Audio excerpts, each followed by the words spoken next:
Hey everybody, I guess the first thing to do is wonder why in the world is Michael sitting on the floor? Well, here's why.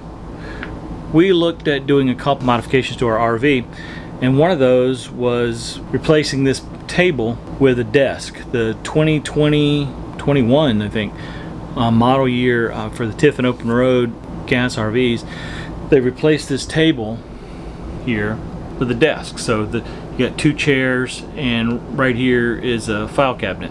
So what we have here, you can see down here, is we already have file cabinets, printer stand over there, and a big table. So we were looking at taking this thing out, and it's going to cost about $1,300. But I saw something on Facebook somebody did as a cheap fix to come up with this, because both Shelly and I work, so we both need a comfortable place to sit. So going with what I saw on Facebook, this is what I came up with.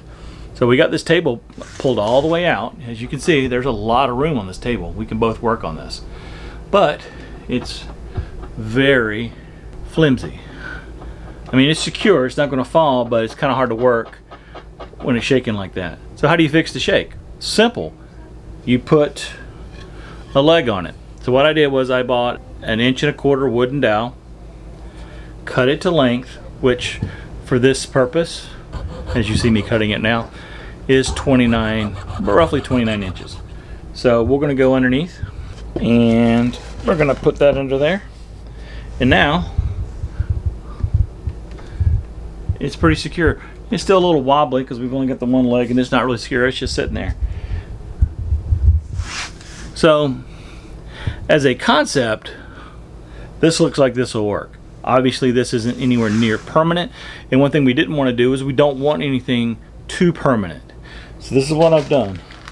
I went to, and again, links to all this stuff will be in the description below. I went to Lowe's and bought these standard duty closet rods. And again, yeah, while we have a Tiffin, a lot of motorhomes have a similar setup with a dining room table that you can just pull out and has no support. So this will probably work on any that have that. So we have two cups, two ends, and again, this is for a closet. So to take this out, this is how this would normally work.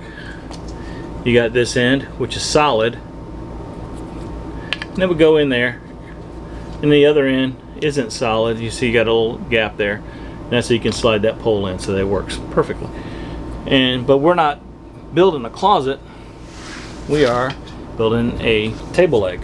So I'm going to take the solid piece, and it really doesn't matter. You can use this piece, but I want to use this piece because since we're going to do this at such a temporary nature, I'm going to put this on there. Now what I don't have right now, because this is just a proof of concept, is I'm going to put some construction adhesive on the back of this to mount it here.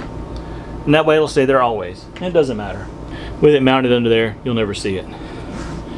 But what I'm going to use on the other end is I'm going to put, and I don't have, and again, we don't have it yet because again, it's just a proof of concept. I didn't go spend a lot of money. A little felt pad like you'd put on the bottom of a chair. That's what we'll put there, and we're going to permanently mount this to the bottom here. So that way it'll always be on there, and it'll be secure. You don't have that felt pad there, so it'll be stable.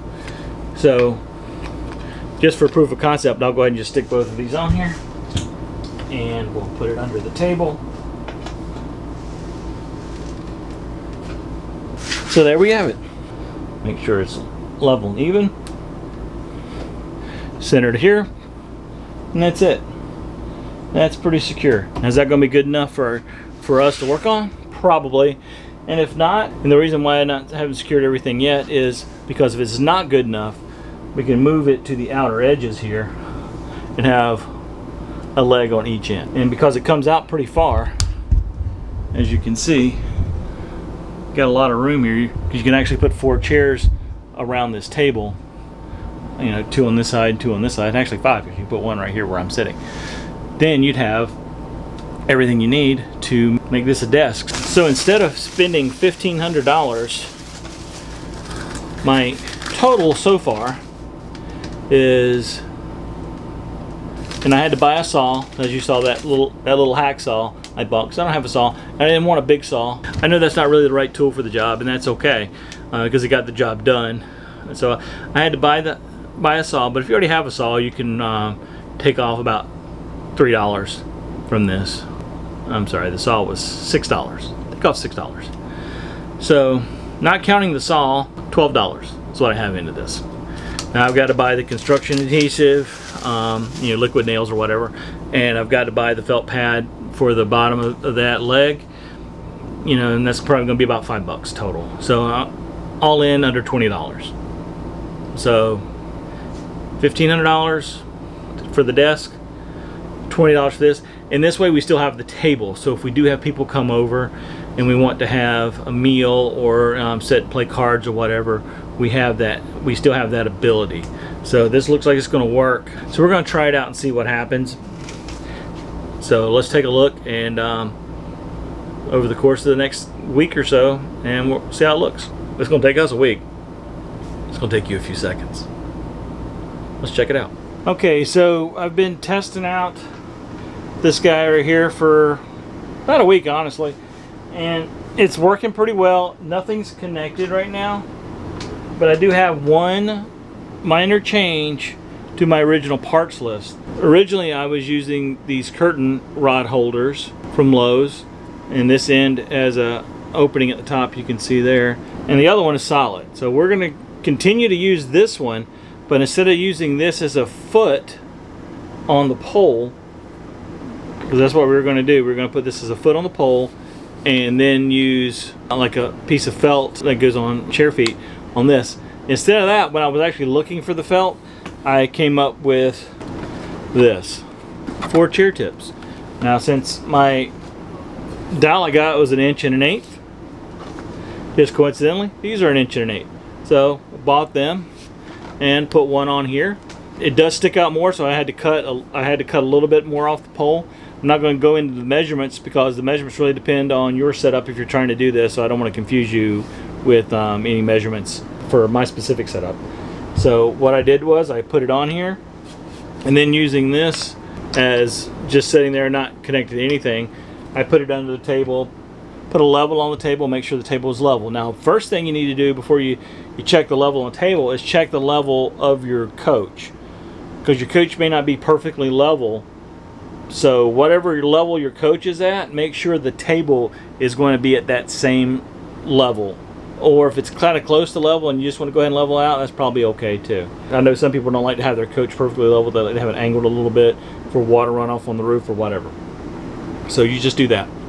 So now that we've got all this done, the only thing left to do is mount this on the table. And for that, I got some flex glue. So that's what we're going to use. Now it's really important that you make sure this is in the center of the table and you find a good spot for it. So how do you find the center of the table? Finding the center of the table is pretty easy as long as you have a tape measure. And you just measure from one end to the other. And our table is 26 inches. So that means 13 inches. So I got my marker. I'm going to disappear from the camera for a moment. Talon might show up. So we're going to do 13 inches. So make sure you get it perfectly centered. Once you do make your mark, measure it from both sides. Make sure the number's equal. Sometimes you might mess up on your mouth a little bit and it comes out a little wrong. By checking both sides, you know it doesn't. So I'm going to go ahead and test fit this again to see how it looks on that mark. And it looks pretty good. What do you think, Talon? There's Talon. Talon's helping out here. So now that I got it where I want it, I don't want it all the way out to the edge of the table either, because then it might be a kind of a tripping hazard walking by. So I want to push it in a little bit, and I set it back about 4 inches, and that just works for us. So your measurements will vary. So now comes the point of no return. So I'm just going to use this Lowe's bag to catch any dripping from my flex glue. And I chose flex glue simply because it was inexpensive and it came in a small tube. And it said it bonds to everything. So we'll see. I'm not going to put a ton on here because honestly it doesn't need to be a ton. It just needs to be held on. So I'm not going to be trying to hang off of this or anything. So I got it on. I'm just checking the directions one more time. So once I put this up here, apply pressure for about 30 seconds. and I'm going. Okay, so I've had it on there for 30 seconds. I'm gonna go ahead and put the bag underneath, just in case, even though I didn't put a lot of glue on, just in case some drips, or if something even weirder happens and it falls off. That way it falls on this bag instead of falling on my tile or my carpet, and I gotta try to clean that mess up. So that's it. It doesn't even have to be perfectly centered. That's the nice thing. As long as it's close, it'll work. And when you are cutting this, you can't undo cuts. Cut it longer than you think it needs to be. Try it out. If it doesn't work, cut it again until you get to the right spot. Now what I did was I cut from this end, because I just had a little cheap hacksaw I bought for like $6, and that's what I was cutting with, so it wasn't cutting straight lines very well. So that's one thing this cap does a good job of, still makes a flat surface. So that way this is a constant flat surface, and I can just put this up under here at any time, and I'm good to go. And right now it's just sitting on the table. It's not actually on the, it's not on the connector. So that's it. All right, so I had to stand up for this one. So now I've turned this table into a pretty effective workstation. And instead of paying $1,500 to turn this into a desk and lose our table, what I've done is I've spent a little over $20, maybe $21 for everything, including the saw. So if you already have a saw, you can save yourself $5 or $6 for everything, and 15-20 minutes worth of work. And we have a table that's big enough here. I'll even put, here's Shelly's computer and my computer on here. Still plenty of room, kind of like a drone shot. Still plenty of room as we fly over. And so if you have a table that pulls out like this, I mean, this might be an option for you too if you need extra workspace. If not, thanks for watching anyway. And if you like this video, give us a big thumbs up. Stay tuned for more product reviews, how-tos every Tuesday. And then every Thursday is our adventure videos. See where we've been in the last few weeks. So thanks guys for watching, and we'll see you down the road. Bye.